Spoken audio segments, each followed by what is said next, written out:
Hey guys, welcome back. Today we're going to see how far we can get, basically. We at the cusp of getting done, but there's a few things we need to tighten up. For instance, extraction, data extraction, just want to tighten that up.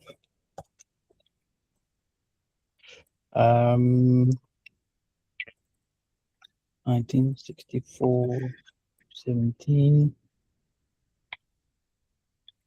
So this should be working still. Okay, cool. So we get that. But what's wrong with this data here? Can someone give me an answer to what's wrong with this data? Should we write it to the chain?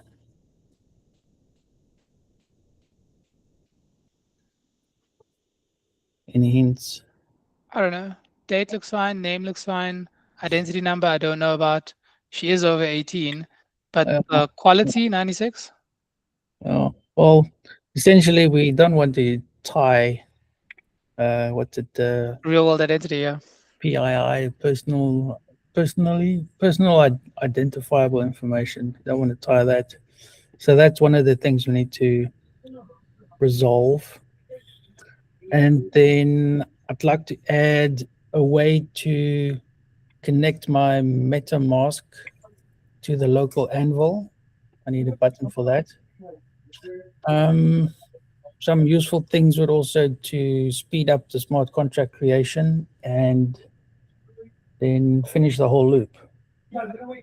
So to help with that, I've just prepared a little specification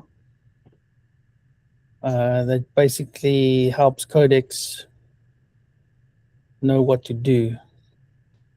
So it informs it about the EIP 712 contract, how that works, what data needs to go in, what to look out for, all of those things. And that should get us quite far. One of the things is agents are useful for is to do, I would say, manual labor. For instance, having it test things for us or having it deploy contracts, writing test code. If the test passes, then deploy it. So you can use AI to do lots of those things. Um, so this is going to read through the specification, uh, style guide, and all of that to keep it in check. I I like to use a brand voice and a style guide when I work with Codex or Gemini. That helps it keep the design the same. Also the wording, especially when it comes to generating front end, so that it guides what the copyright is. Because I can't think up what to put in these blocks, these content blocks. So I just let the AI generate it. And using something like a brand voice helps to keep that consistent across the different pages.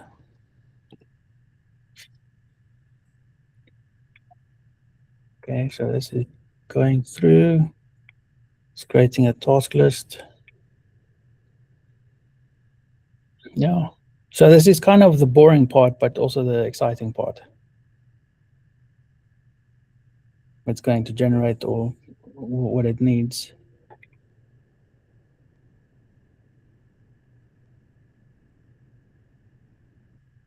Any questions? Yeah. You're going to be sharing the style guide and the brand guide that you use, or do you manufacture them for each project? And actually set those up at an earlier stage or a later stage, like while you're doing ideation? So in the planning stage, when you try and think of what you want to build, so in that stage, then I would chat with ChatGPT or any other AI to just flesh out ideas, concepts, and then I'll ask it to generate a style guide and a brand voice so that it can guide whomever is going to develop. So either a person, if I had a front ender, I could give it to a front ender also to use, so that they know that what's the color scheme, what's the topography, what the buttons must look like, type of UX rules. Under the brand voice, it just tries to steer the generation of text so that it sticks with the theme of what the website is about. So you could chat with ChatGPT or Gemini or even Claude Code or any of those, specify your project, and then ask it to generate these files, and then reference it in your project. It will save you quite some headache when you're working on a big project and you have time crunch.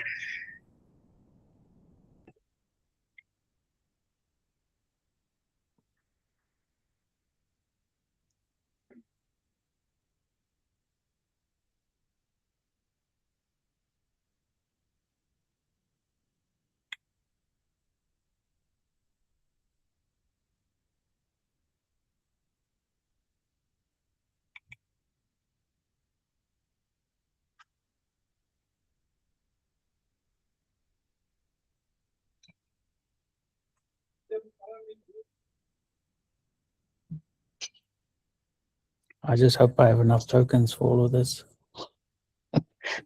That's the other thing.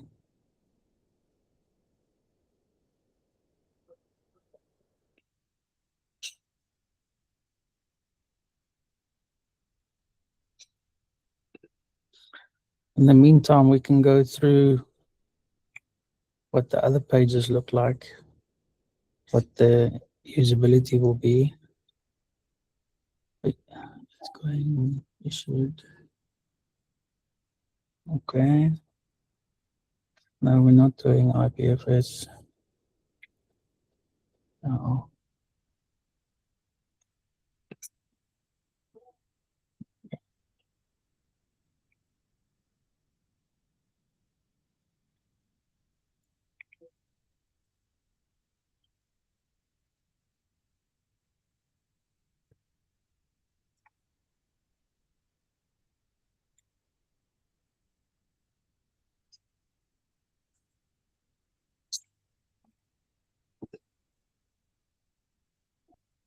Are there any upcoming hackathons, or is it just that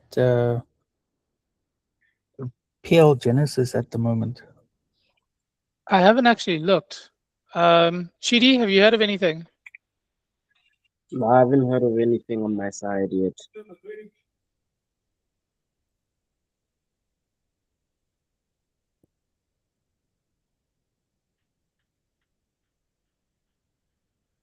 Sorry, Tazio, do you have any news for us, bro?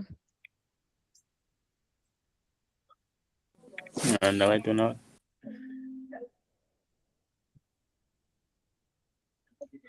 Very cool. No, I'll check if I can find some now quick.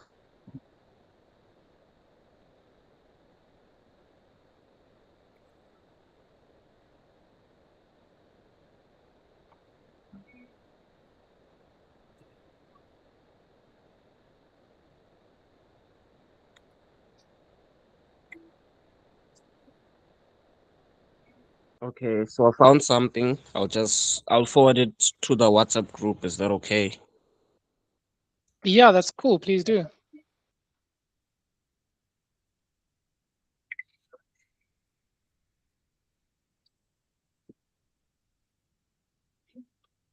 Did you find the thing by Pony Studio? No, it's not that. It's a hackathon. I'll just send it to the group, then you can take a look. Okay.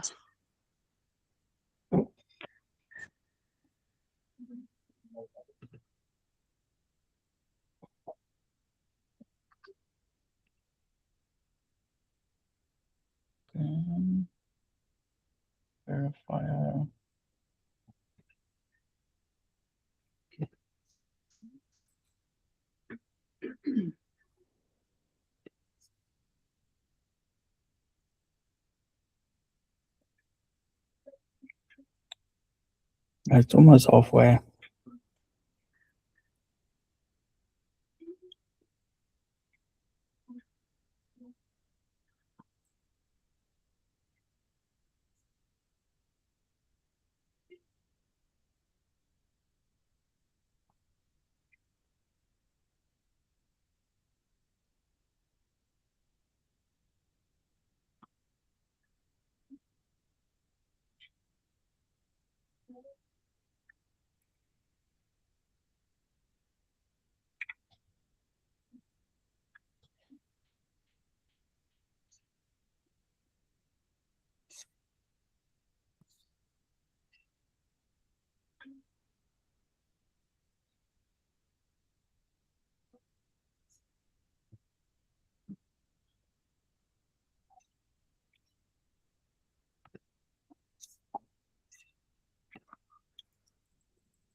So Vickers, like, what's your total winnings, dude? Like anything over 10 grand? Total winnings. Oh yeah, no, it's over 10 grand. Okay, cool. No, and hackathons, man. Yeah, no, it's Okay, cool. Then you must check out that AWS thing that I dropped in the thing. So it's basically the AWS will give you like $10,000 in credits. You're eligible to apply and a whole bunch of other stuff.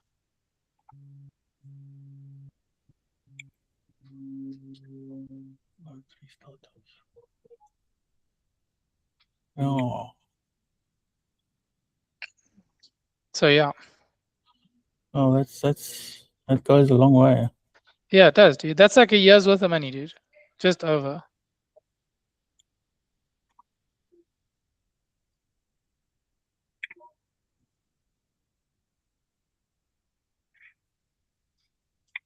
Yeah, well, my current AWS spend is under $1,000 for sure.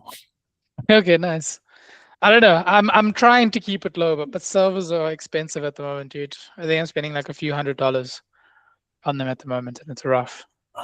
Oh, a registered company. I don't have a registered company. Oh, okay. Register a company. It's like 200 rand. It's like less than $10. It's just over $10. It's like $12. Oh, but then I need an accountant and No, bookkeeping you and don't. no. So you don't need any of that until if you use it as a for what is it, for tax purposes, then potentially you would need it. If you don't use like something like Zero, and Zero is actually not that cheap, but there are other solutions that are better set up to do it. But then you'd actually need to be making money through the company. But you can also defer all your expenses, like a lot of your expenses, like your petrol, your entertainment budget, your like a whole bunch of stuff. Mm. If you're using it for company purposes, let me put that disclaimer in there because we are recording. But yeah, but no, it's actually a neat way to do it, because you can save a lot of income by doing it, because then your actual earnings is less, and then yeah, you can just operate. Mm.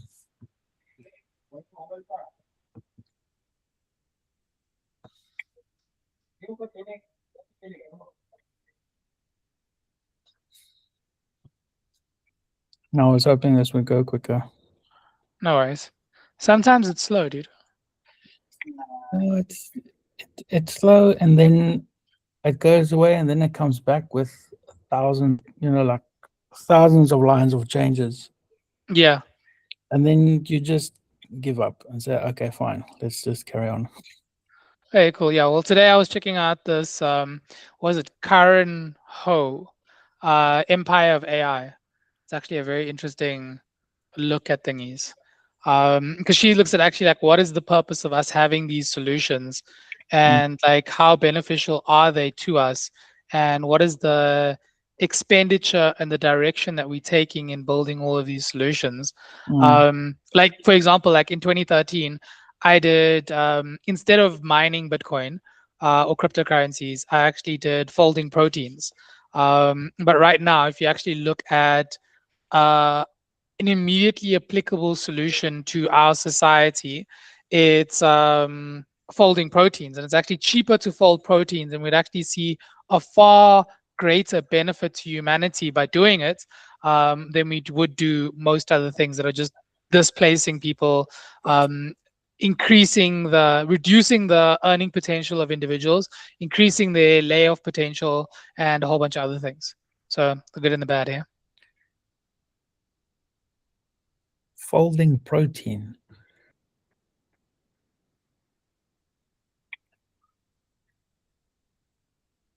How do you fold protein? So basically, they use it to just for drug discovery. So they basically see what protein sticks to another protein to solve for diseases or to figure out like how to fix stuff. So Okay, okay. yeah, all drug discovery stuff. That's actually pretty cool. But you can use basically instead of use the same technology, and you can basically sign up to that stuff now if you wanted to. Like it's instead of using your spare GPUs or CPUs for mining, you can just use it to fold proteins. Okay. It's pretty cool because you can actually make like you won't know what you're doing, but you can make a real difference in the world because it's all about that one extra compute cycle that actually solves something. Well, that's the way I think about it anyway. It's like back in the day they had SETI. Yeah. You install the app and you search for extraterrestrials with your spare compute. Yeah. SETI is the extraterrestrial one, isn't it? Yeah, yeah. So yeah, so I don't think SETI puts the data sets out there. But I wonder what I was using. Folding proteins. I was using NextBSD or BSD. That's the one. FreeBSD. That's what I was using. Have you ever used it? No, that's like a Linux derivative or Yeah, Unix derivative. it's a Unix derivative. Yeah, it's not Yeah. Linux. Yeah, please don't cross Unix with Linux. You know, There's angry people in the world. must be careful. Yeah, hey. Folding at home. Okay, Yeah. cool. So there's this thing called folding at home where you can actually just start folding now. That's pretty cool.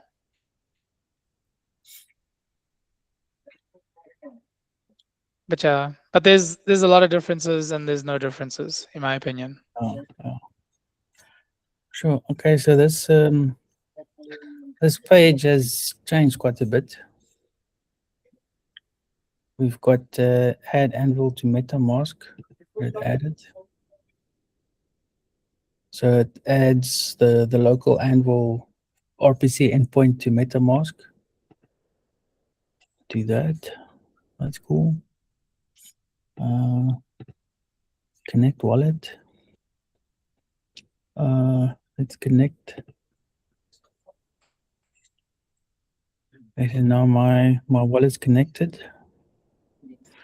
I think it might have already deployed locally to the verifier contract. What was he thinking? Just have a look here. No.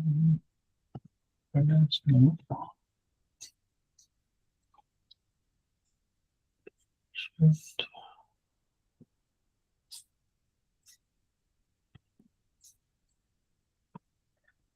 Just want to see where this thing made the contract.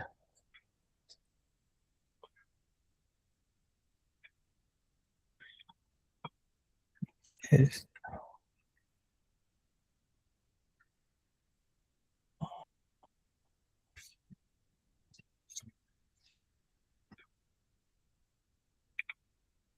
Yeah.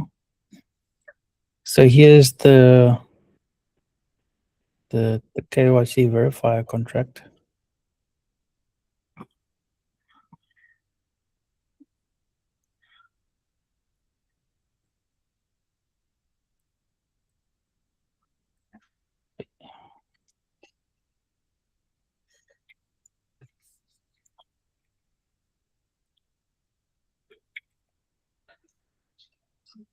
You know, it's sometimes scary to see how quick it can generate code. Very scary. No, it's pretty cool. I don't know, but it's the whole idea of what it is. It's a statistical guess. You know what I mean? So, well, it is scary. It's not really like, yeah, It's scary, but every it's not time a you way. You know what I mean? it's not a way, but every time you ask it, you can ask it the same question, but it will give you different answers, and it will all kind of be the same answer, but just different. Now, you can ask it obvious questions. What is 1 + 1? Because that will always give you a a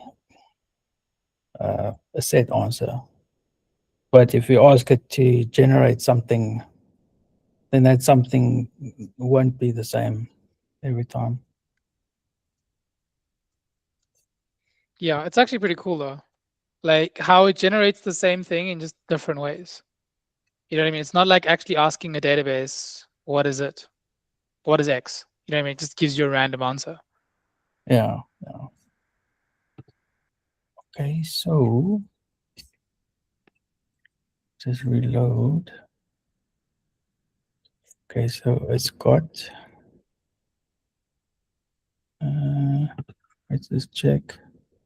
Okay, so my wallet is connected. Going to.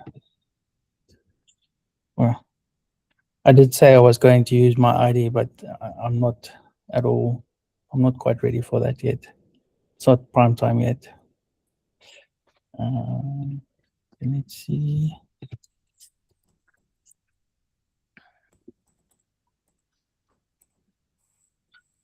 1964, 17. Okay, extract and sign.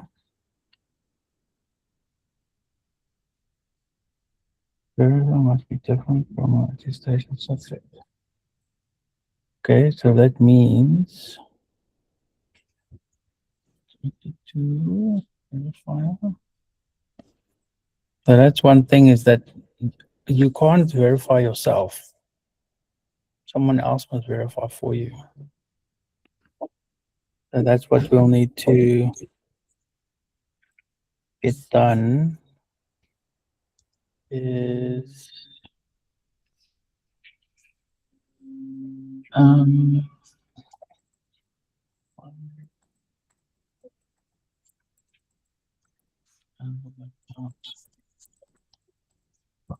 key.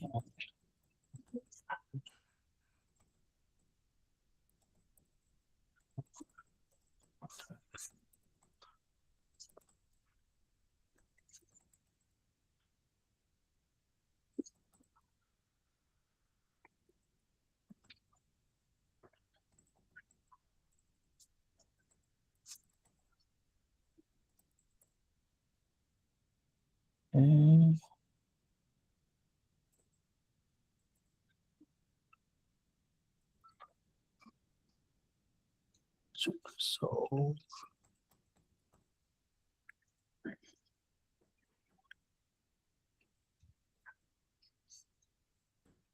So I don't quite know how to get the accounts in Anvil. I can go read the documentation if I want to, but I can also ask Codex to find the third account, find the private key, and then deploy the contract to that account.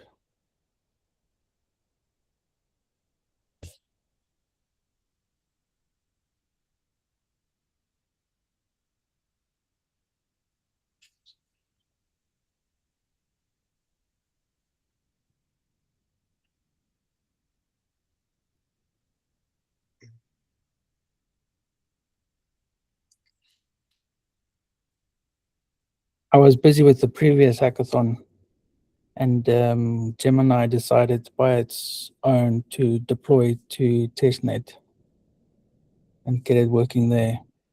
Nice. I didn't even ask it. I just said, I have a problem with something here. And the next moment it said, okay, well, here's the new address. It's deployed to testnet. But is it the solution? Is it what you were looking for? So Well, that's always the complexity. it did work in the end.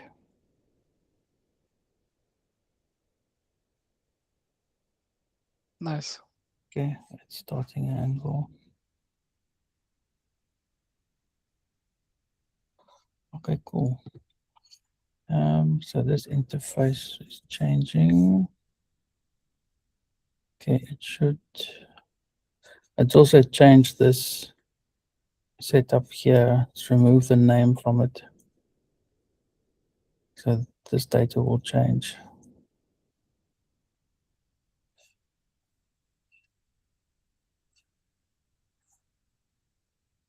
Okay.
So there's compacting, if you were wondering. It's the context that it's summarizing for itself. Because when there's a lot of code in a session, it sends all of this every time it chats to the LLM model. So now I just decided to compress that so that it can make space in the context. Okay, nice. So is that a pre-programmed prompt that you use, or is that part of the? Oh, that's built in, this compacting. Okay. So you didn't edit your description thingy where you actually tell it how you want it to work with you No, in the no, settings. Okay, cool. no. It's memory handling stuff or something, right? Yeah, it's so here in this little pop-up, you can see the context window is 89% full. Okay, crazy. So now I just compress that to make space. Now it's got 69. So that's pretty cool. Yeah. Otherwise, it starts to hallucinate and get lost.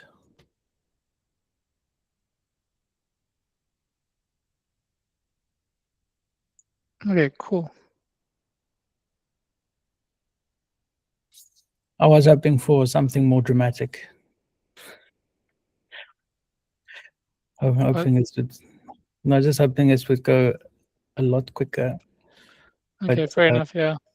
in the scheme of things, it did add a connect wallet. It did add the network to MetaMask, so it figured that out. It's busy figuring out the smart contracts and the addresses. It also changed the format of the data that will be saved to the network so that you don't dox yourself. Because once you write something to the blockchain, it's there. So it's just making sure that we're not sending personal information. Basically just saying over 18, true or false. That's the main data point that we want to save.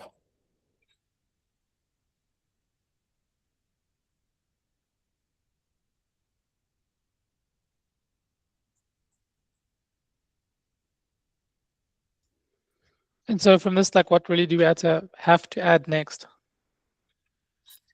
After this would be just to check that the actual flow of getting yourself signed up is working. So this screen here is a scratch page to get the different functionalities working. And then the last step would be to just polish it up so that when you put your details in and you encrypt it, that it's stored properly.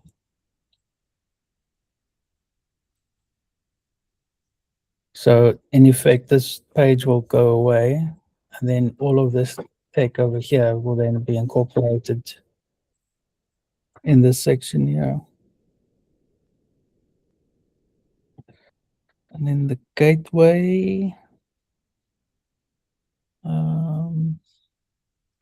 quick select the verified scans. I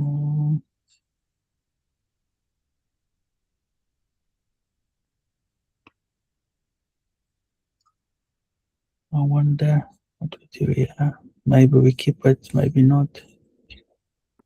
But the verifier is definitely something we need to polish up. So the one is the issue, where we store our over 18 yes or no, and then the verifier is where we can verify. That's the idea. All right, cool.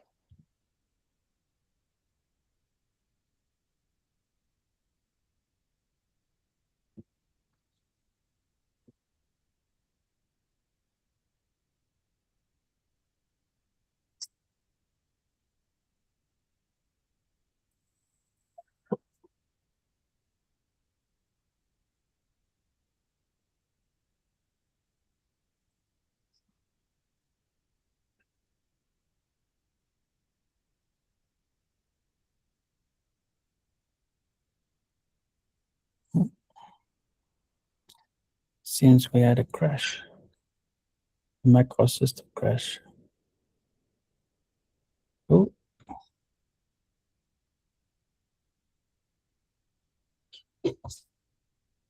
Just deploy. Okay. Hope it will find a way around this macOS crash.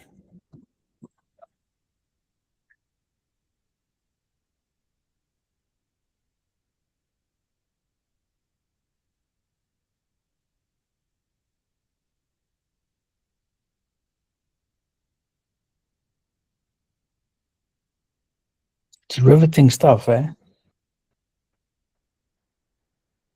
No, it is actually. Just the pace and what's coding with AI. So the pace is the pace. You know what I mean? You can't just have it like bam, enter key, and here's the new fancy thing. You've got to just wait a bit. So Yeah, no. I have to potentially help with transforming over 400 reports from one system to another. yeah, that sucks. Are you going to automate the process? Like use actually like init all these other things? What do you think of Aldi or something, or Alden or something? I don't know. Is that any good? Do you know what I'm talking about? No. In between your CLI and the machine. So you have yourself, Alden. So you have your CLI, then it goes to Alden, then it goes to the machine. I think it's called Alden. Alden. It was recommended to me today. Let me see if I can find this guy. Sorry, there's a long chat history in today. So I need to figure out where this stuff is.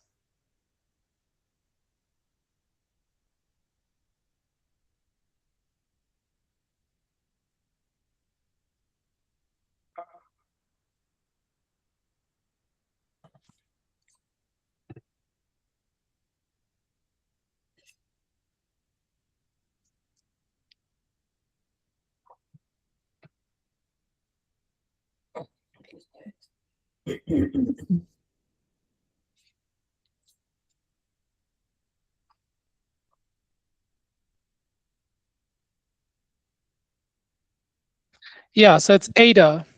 Sorry, not Alden, but Ada. Ada. Yeah, like aid and then Ader. Yeah. I didn't actually look at it because I was just like, no, next, finish. So it's basically a free AI code assistant. So yeah, Oh, but it's like it's a AI IDE basically. oh, it's a harness. They Yeah. call it a harness. So it's the same one you showed us the other day, right? What was the harness you showed us the other day? Mm, open code, maybe. Yeah, I've got the link here somewhere. Open code, you can connect with a whole bunch of different different services, different API keys. Yeah, because there was open code and then there was open router that we looked at yesterday. And Yeah, then there was let's see if I can find this guy now.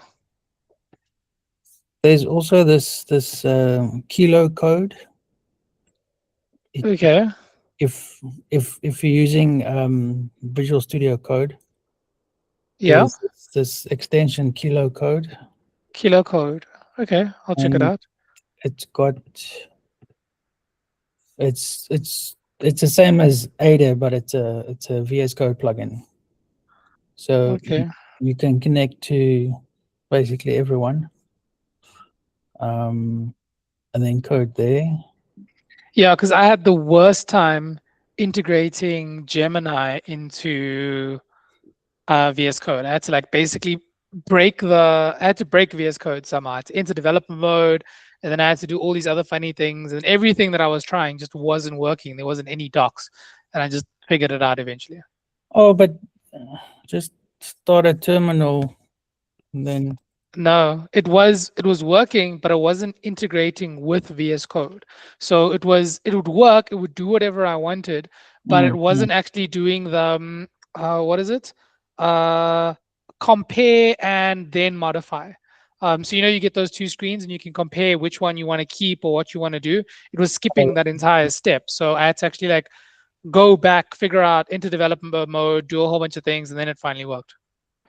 Oh, okay. Sorry, I'm not being very descriptive, but yeah, it's a No, no, weird no, no, no. sort of issue. I get. I understand.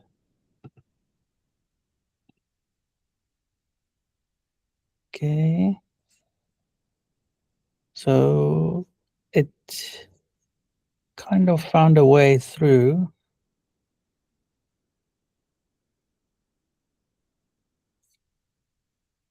These AI models are quite good at finding a way. If you tell it to find a way to make it work, then it will find a way to make it work. If we have enough tokens, then it will definitely find a way.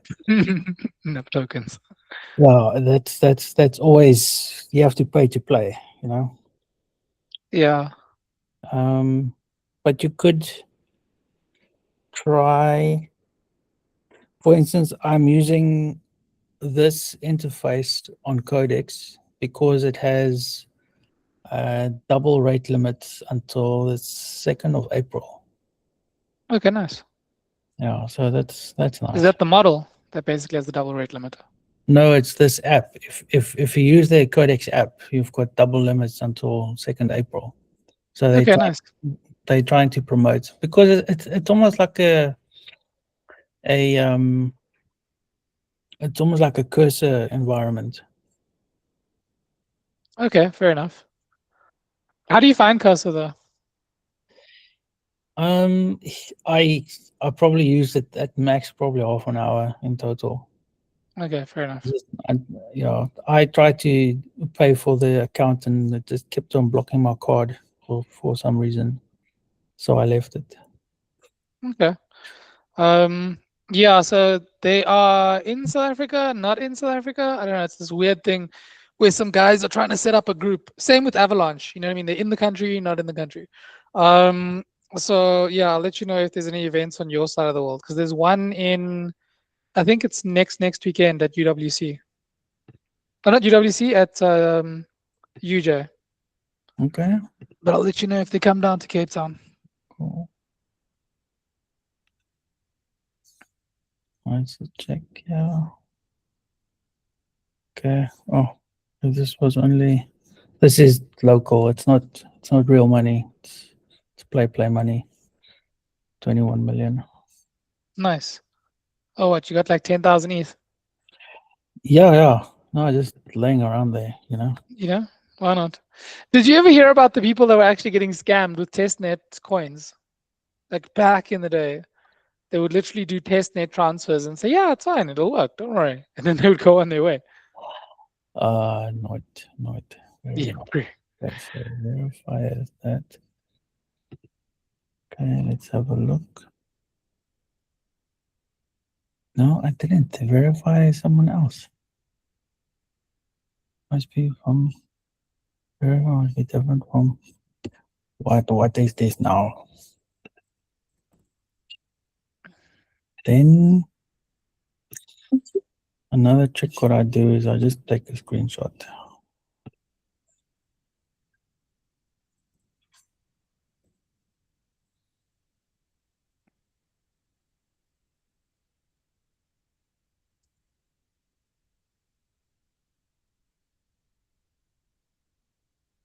Because the verifier is someone else.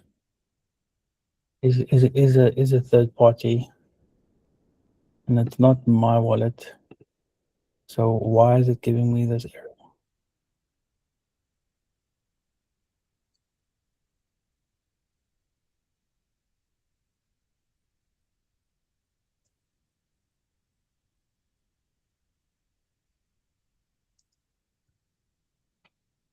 Oh, yes.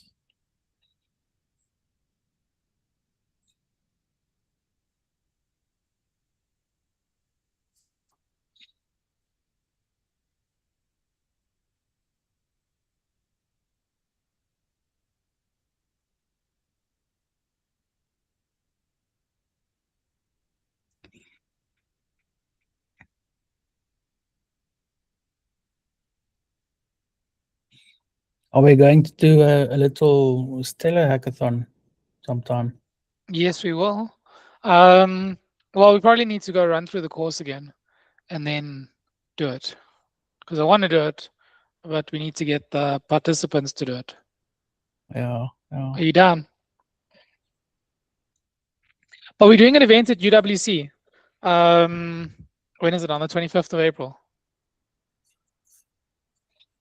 Okay, 25th. So yeah, I don't Okay. know. The students actually want to do a hackathon type thing, but I'm just like, yeah, we need to do the training first. What do you think? Do you think there should be like a deep focus on learning the stuff, or just build? Well, if you want to enforce Stellar, then you should do the course. Okay, fair enough. Well, they've already done Stella last year, so you know what I mean. It's not like they new to it. It's more Okay. reinforcing, but I don't think they did any solid coursework around it. Do you know what I mean? They didn't go to do another hackathon or another buildathon or any sort of course. Okay.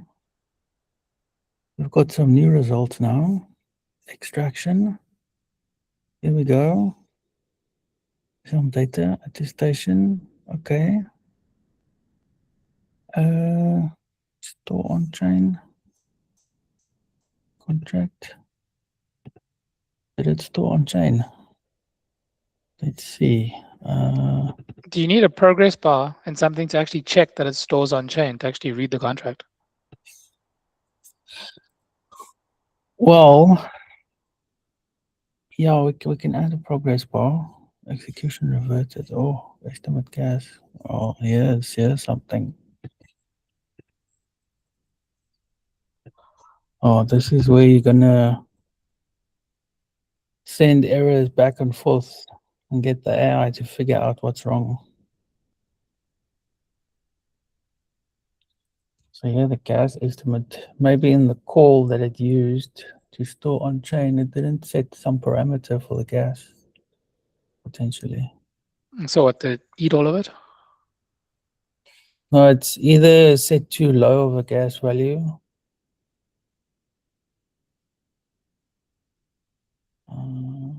Not data present. Or maybe it didn't send anything. So it's like a empty request. Oh, okay. Oh. Didn't they have to redesign it or something, like Ethereum-based stuff for gas anomalies, and then because it timed out, and then I don't know, I can't remember the exact thing. Either it times out and returns to you, or you can refund it with gas, or you can put all your money in gas and then you're just doomed. Oh, Ethereum is just expensive and slow. Fair enough. Oh, that's why you have layer twos. Yeah, I've tried to send myself some ETH and it just disappears.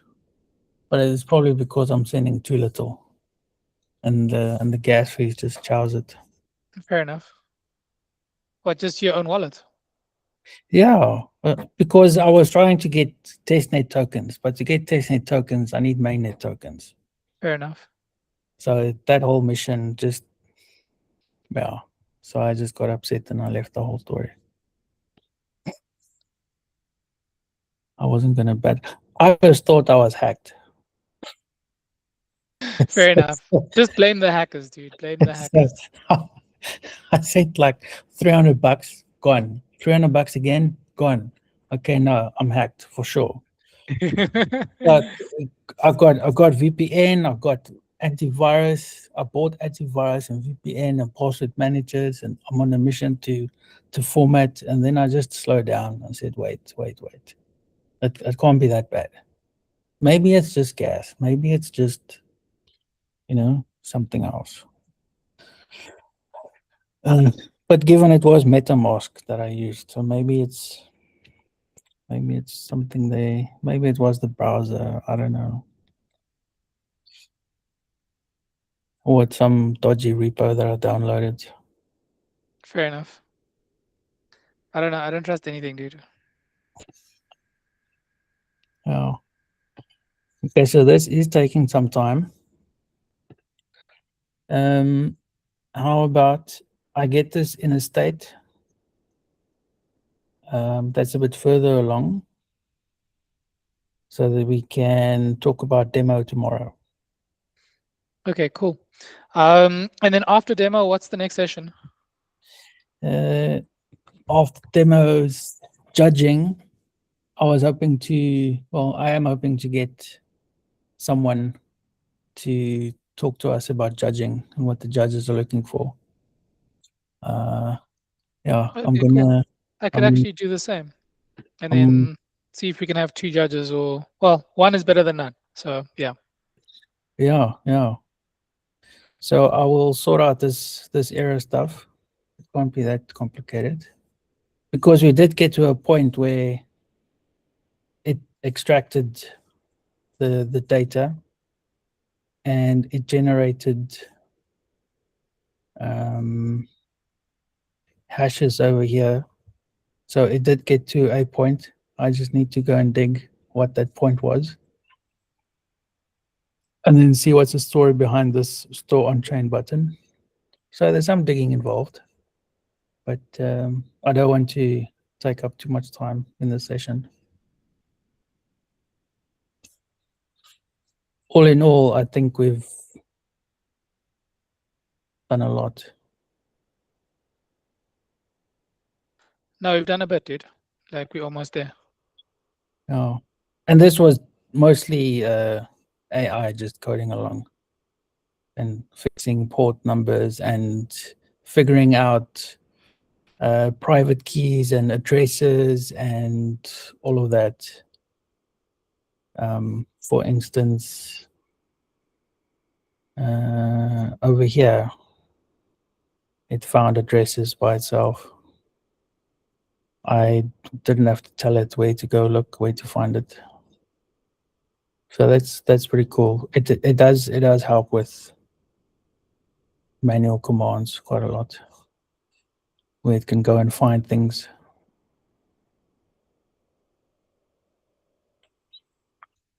Fair enough. Oh, it's busy talking with the local network, the local blockchain. So how does it work with the local blockchain? Like, what's the difference between local blockchain, testnet, and mainnet? Local blockchain is a small scale down version. It's got set addresses that you can reference. It's as close to testnet operationally as far as possible, but it's also not a full network, so it won't pull in from live. It won't pull in all the live. So it has no chain essentially.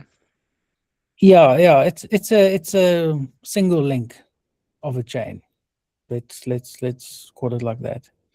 Then your testnet is your testing area. That's more closer to production.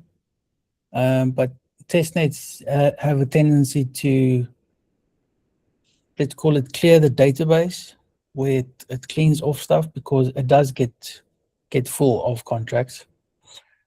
Your contracts deployed to testnet, there is no guarantee that it will be there in a month or 2 months time. So you'll just have to deploy again. And yeah, test tokens, that's where you test your contracts to see that there's no leaks. Check that there's no re-entrancy attacks or any of those things. Mm. And it's also easier to share your contract with someone else for them to check it, versus having it on your local machine and you have to physically take your machine to someone else, or you can send them the code. But having it on testnet and then having it audited there is a good idea. And then mainnet, well, that's the main network.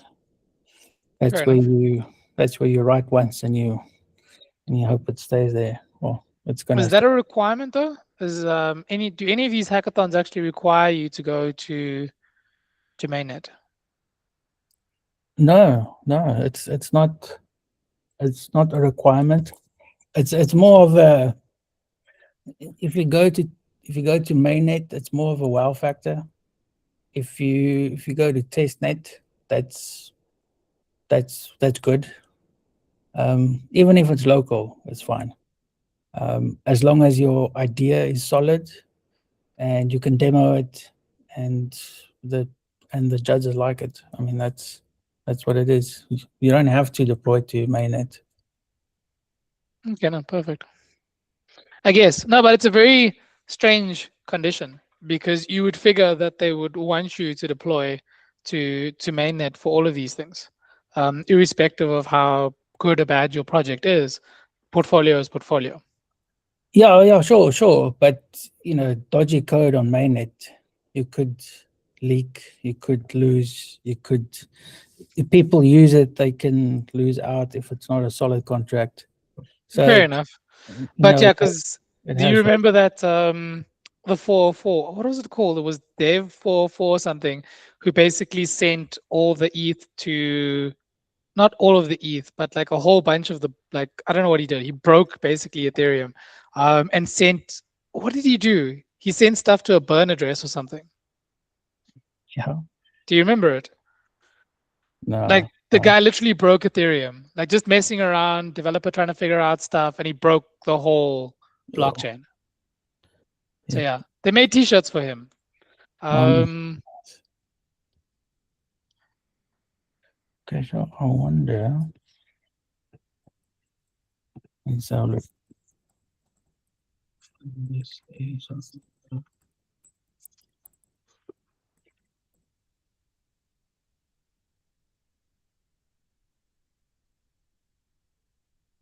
so it's going to check.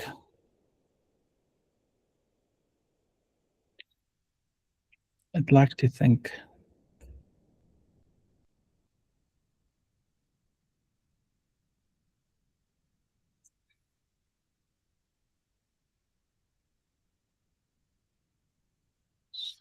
As I said, not proof contains. Okay. One contract. And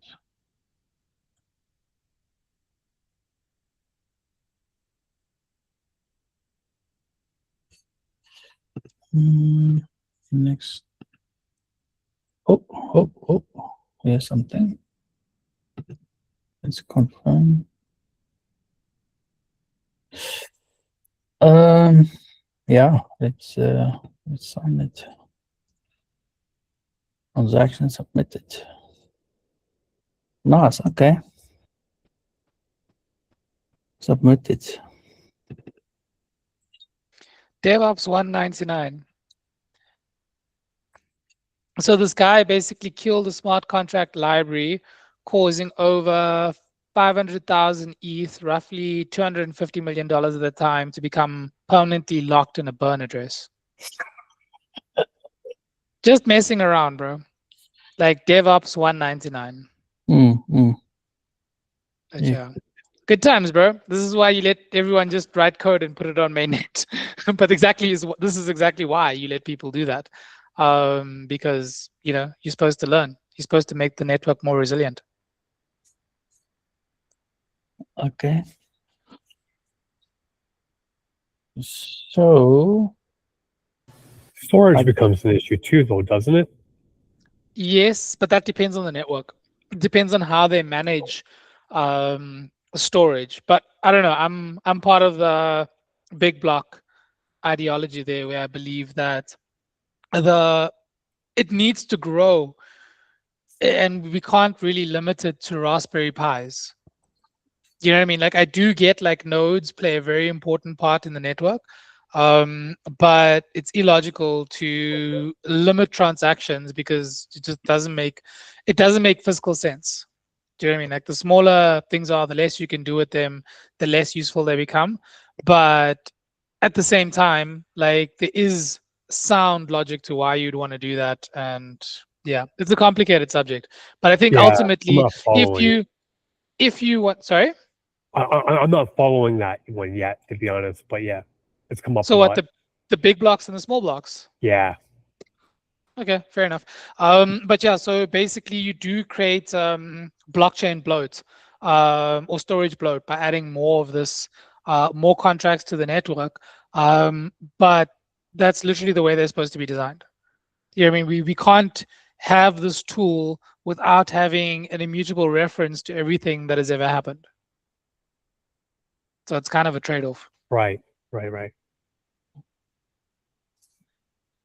But that also begs the question, like, how big is too big?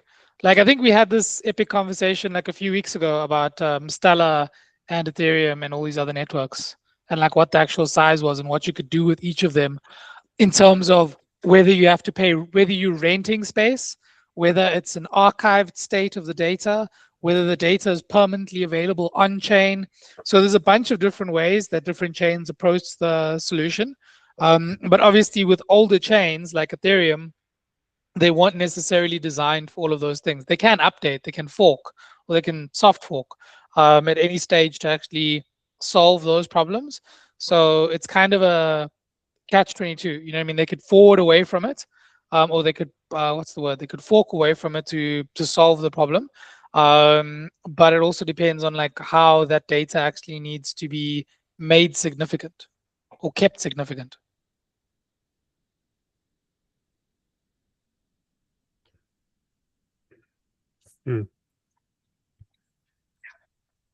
cool. But yeah, I don't know. I think it's one of those problems that like we're gonna see very interesting things happen if we ever get to the stage of using CBDCs and how they manage it. But I don't think it'll be open. I think it'll basically just be closed. Or what do you think? Will it be decentralized in any way? Well, it'd have to be, but not really, because the big banks would basically just have access to it. And we got yeah. we got the whole storage thing going on, right? You know what I mean? So like that's going to be, you know what I mean, offline or off chain, and it's going to be private. You know what I mean? Yeah. And not all these chains are necessarily going to play by by the rules of, Bitcoin. It's, we're seeing a lot of like what I call corporate coins coming up, right? So Yeah. they, I don't know, they, but a lot of people actually want to use Hyperledger for a lot of things, which is very interesting. Like why they want to use Hyperledger. It makes sense in a lot of ways, but it doesn't at the same time. Kind of defeats the purpose and then also makes its own use case. So But isn't that a few large institutions linked together, Hyperledger? yeah, it's like IBM or something. If I'm not mistaken, like IBM created it. You thinking of R3? Or is it Hashgraph? Or could be Hedera. Yeah, Hedera Hashgraph. Hedera is its own standalone thing, but they've got, I think it's like 19 or 26 or some weird number of overarching oracles, I guess you call them, and they look after everything. You did do the developer course for Hashgraph, didn't you? No. You should do it. It's pretty cool, actually. It's actually, I would recommend it. It's pretty cool. I'll see if I can find it and then drop the link in the channel. Because they pretty much cover everything that you would need to know to effectively understand quite a few things. And the course itself is actually pretty good. Okay. Well, on this side,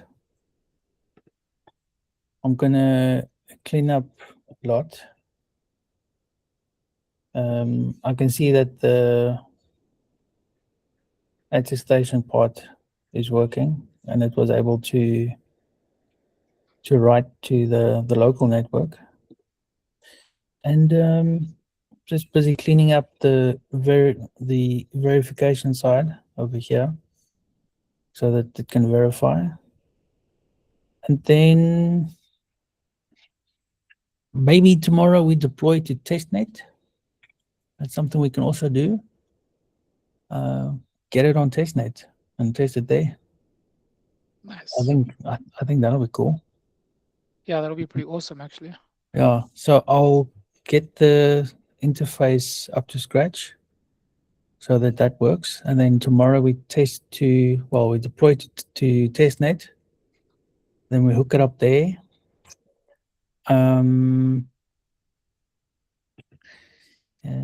If you want, I can get this deployed somewhere so that everyone on the call can play around with it. Yeah, that sounds cool. Oh yeah, and then the IBM version of Hyperledger is actually just more like a commercial one where you've got support and all the other features that you'd want for a corporate entity. But then it is done by the Linux Foundation. Okay. So yeah, but it's a behemoth of a solution. It works though. Anyway, hey, cool. Yeah. Done for the night? Cool. Yeah, that's Cool. it. Thanks a lot, guys. Thanks, Vickers. Cool. Pleasure. Cool. Cheers. Cheers. Bye.